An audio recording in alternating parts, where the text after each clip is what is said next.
Key point 1. The idea of negotiation has been widely misconstrued. Negotiation is a concept that is almost impossible to avoid in our daily lives. It is needed to get the best bargains, and we negotiate to get an improved paycheck. Negotiations also occur when we want other people to see things from our perspective.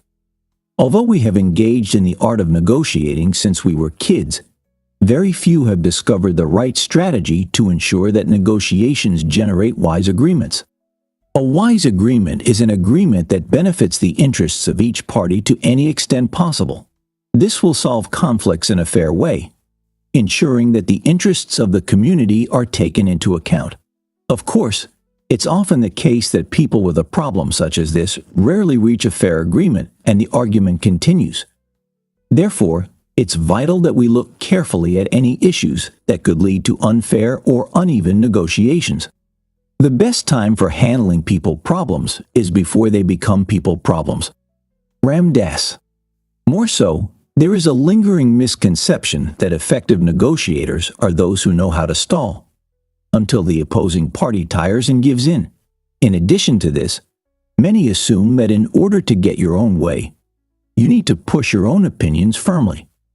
Of course, both options may succeed for a short amount of time, but when you push your views onto others, over time this leads to relationship problems and resentment. Negotiations are essential because they are crucial to us getting what we want. It is not surprising that the demand for tactical negotiation frameworks has increased exponentially, as both the business and social world have slowly moved from a hierarchical system to a networking model. Therefore, we are seeing a revolution of sorts that only the equipped will thrive in. Having said that, it is imperative that nations, companies, communities, and individuals find a balance between hard bargaining and soft positioning, which the next chapter will explore at length. Negotiations require wit, focus, and finding a level playing field to initiate a successful bargain. Good negotiators understand the techniques required and why it's essential to study the other party very well. Continue through the next chapters to understand these techniques and how they can change your life.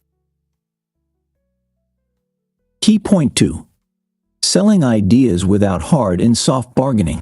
When negotiating, it's often the case that each person will choose a standpoint.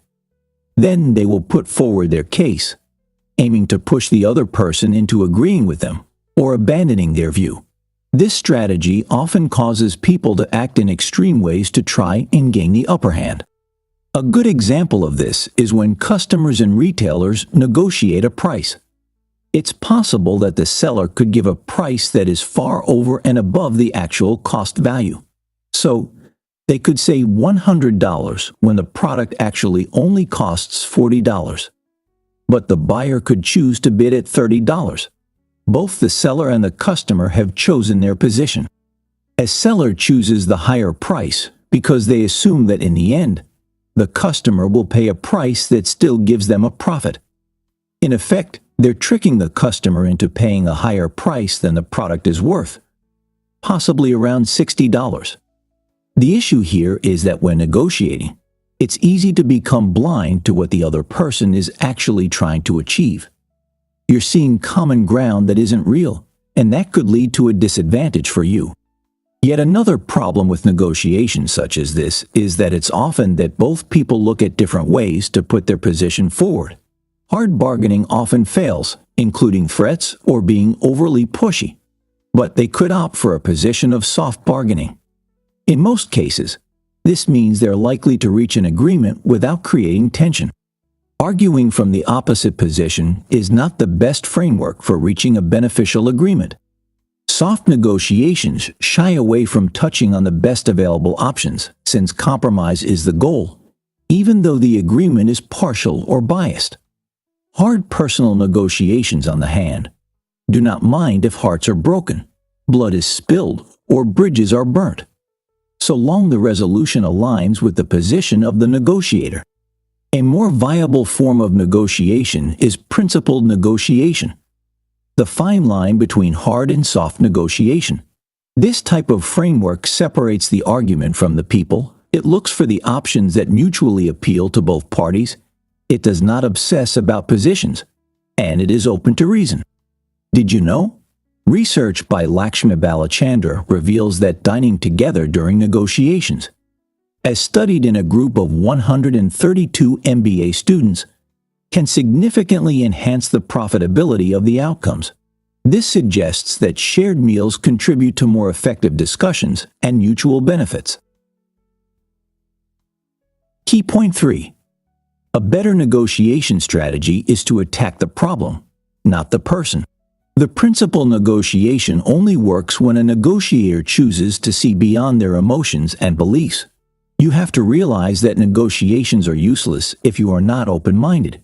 Two or more people negotiate because they need to reconcile varying vantage points until one single view incorporates the variance in each person's beliefs. And so Roger Fisher, William Ury, and Bruce Patton mention some components of negotiations that could either cripple the process or fast-track and implement wise agreements. These components are perception, emotions, and communication. Perceptions are different even when two people have access to the same information. It comes from biases and filtered information. Therefore, negotiations would come out good if you can learn about the other person's reasons, ascertain their perception, respect, understand, and acknowledge it. Therefore, negotiations would yield good results only if you put yourself in the shoes of the other negotiator. Let us never negotiate out of fear, but let us never fear to negotiate. John Fitzgerald Kennedy. Also, you must not let your perceptions govern the way you judge the other person. Do not blame them for your problem, as blame does nothing but compound issues while distorting your decision-making process. Instead of relying on blame and ignoring your contributions to the issue, you should give the other person a stake in the outcome and invite them to be a part of the resolution process. Note that a one-sided negotiation would not generate the sort of result you want. Another component is emotion. Emotion is always an integral contributor to the smooth sailing or sinking of a negotiation.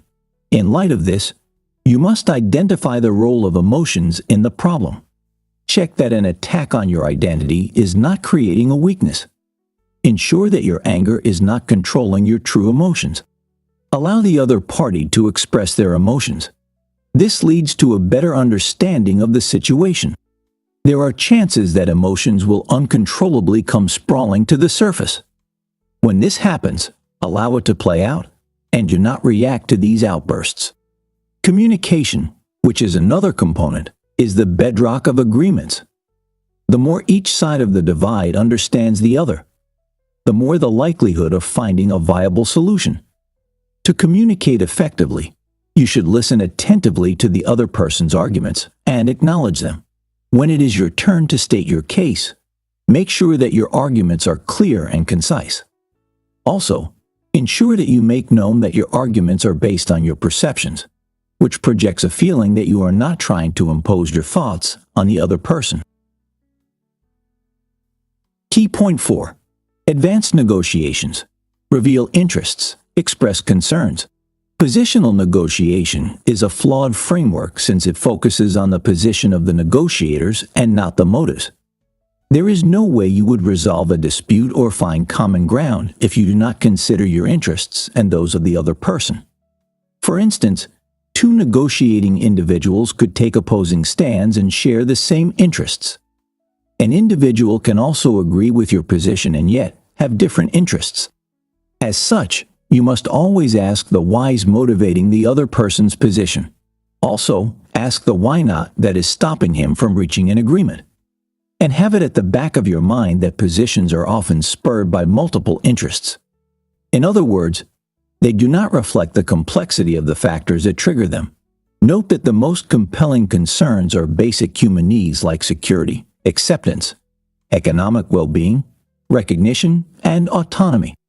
Communicating your desires promotes healthy, beneficial relationships. Before you indicate your position, you should start by explaining your motives. This will keep the other person's attention fixated on your underlying interests and not your position. Furthermore, when both parties have stated their interests, The next step is the invention of options. Although the two of you have made bare your motives and the decisions that best suit you, it is unlikely that the other person will jump at your proposed agreement, even if they share the same interests with you. So you must invent options that both of you will mutually benefit from. Creating new options requires brainstorming with people that are on your side of the divide and those that are on the opposing side. Understand that brainstorming with the opposing side is tricky. You could reveal vital information that puts you at a disadvantage or passes wrong information. Here, you do not want to assume that there is only one possible answer to the problem, nor do you want to subject the issue to a for or against scope. Most importantly, you could look at the argument from the perceptions of different experts and try as much as possible to broaden your search for an answer.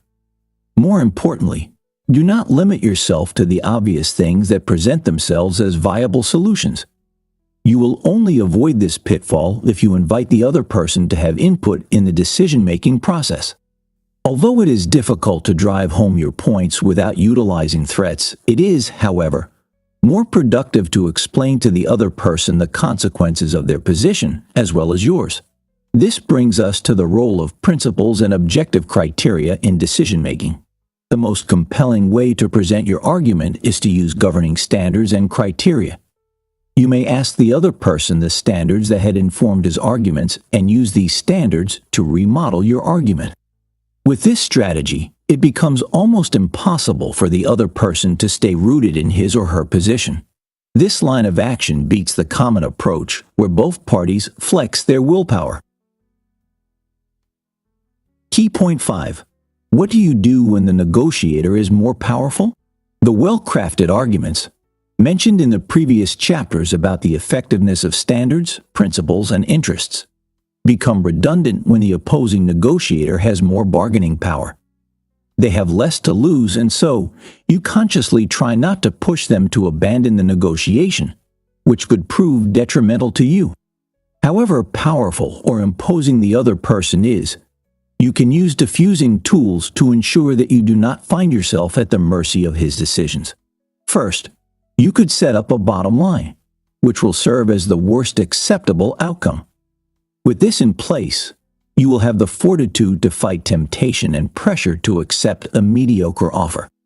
Nonetheless, utilizing bottom lines could backfire, as it pushes you to base your decision on a rigid framework.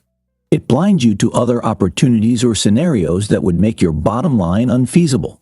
Bearing this in mind, the authors advise that you adopt a more flexible tool that highlights your bargaining strengths, regardless of how unpromising your position appears to be.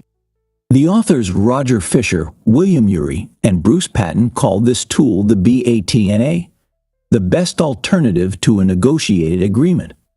BATNA identifies the other options you have when a negotiation ends. Many negotiators avoid contemplating the worst-case scenario because they choose to believe that the other party would remain rational. Since the rationality of humans is not something to bet on, it is therefore imperative that you explore other options, even before the negotiation begins. Once you carefully create a BATNA, people who you once thought to be intimidating begin to lose their power over the negotiation's outcome. This assertion is true because you are no more putting all your hope into reaching a favorable offer or agreement. Likewise, you need to improvise when the other person is showing no signs of being as liberal and open-minded as you are. She has no interest in exploring principles or bantering on standards. All she cares about is her position. If you find yourself in this situation, then you practice what is known as the negotiation jiu-jitsu. This entails not responding to an attack on your personality. When you accept your quirks, it hurts less when others try to hurt you with them. In jiu-jitsu, deflect these attacks on the problems.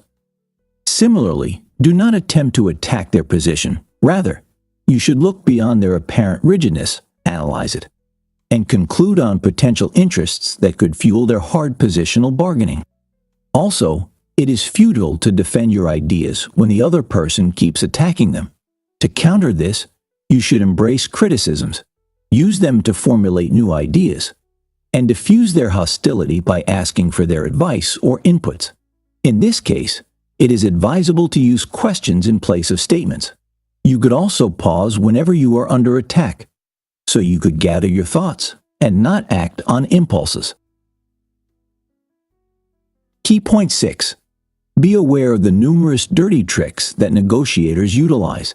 It is one thing for a negotiator to leverage his position just to have the last say. It is another when he deploys different psychological tricks that could propel you to want to end the negotiation quickly or give up your leverage. Therefore, you must identify the various tricks the other person might use and look for ways to sidestep them. It always helps to focus on the trick and not the person utilizing it. Once you discover that a negotiator is tricking you into reaching an agreement, you should renegotiate the rules of the game. Let them understand that you are aware of their strategy. However, you should not do this in a condemning way. Likewise, it is advantageous that you fixate on the interest that might have spurred the person to rely on deception. Also, stick to principles and objective criteria, and resort to utilizing your BATNA only as the last option. So the question is, what are the ways people might try to manipulate your decision-making process during a negotiation? The most common way is deception or false insinuations. Some could intentionally hide important facts from you. They could lead you to believe that they have a say in the agreement when clearly they do not. This form of deception is geared towards reaching a preliminary agreement, which the real person that has a say would use as a starting point for the second round of negotiations. On the other hand, they could start psychological warfare by dictating the environment, location, or time of negotiations. The other person could attack your personality to distort your thought process, or they might adopt the classic good guy/bad guy routine. Whatever might be the case, do not join the deception roller coaster by conjuring your deceptive tricks. Conclusion. Negotiations do not have to be an excruciating or exhausting experience that could lead to a depletion in levels of communication or negative emotions. There are always steps you can take to sidestep common mistakes, reach wise agreements, and maintain healthy relationships. This move would ensure that the ongoing negotiation does not affect future ones. Your stance when it comes to decision-making is crucial in negotiating any deal. If you are too tough, you'll find it difficult to convince the other party to buy into your idea. Likewise, if you appear too soft, you'll be taken advantage of, and you'll have difficulties pitching sales. Being a good negotiator involves knowing when to bend and when to remain adamant. You must be able to convince yourself and the other party that you have the best offer, and that your offer would benefit both parties. The best negotiators know when to go all in or stand back. Negotiations do not have to be stressful or time-consuming. Once you know what you are doing and how to get things done, you'll find it easy to negotiate anywhere. You'll also find it easy to get a good bargain and reach better decisions in many areas of your life. Life is full of many choices, and you need to master the art of negotiation to make good ones. Try this. It is imperative that you turn your focus from the position of the person that you are negotiating with. Instead, question his motives, unroot his intentions by asking relevant questions, and build your argument or offer around your findings. Make sure your offer caters to the needs of both parties, and always leverage on the other party's hesitation.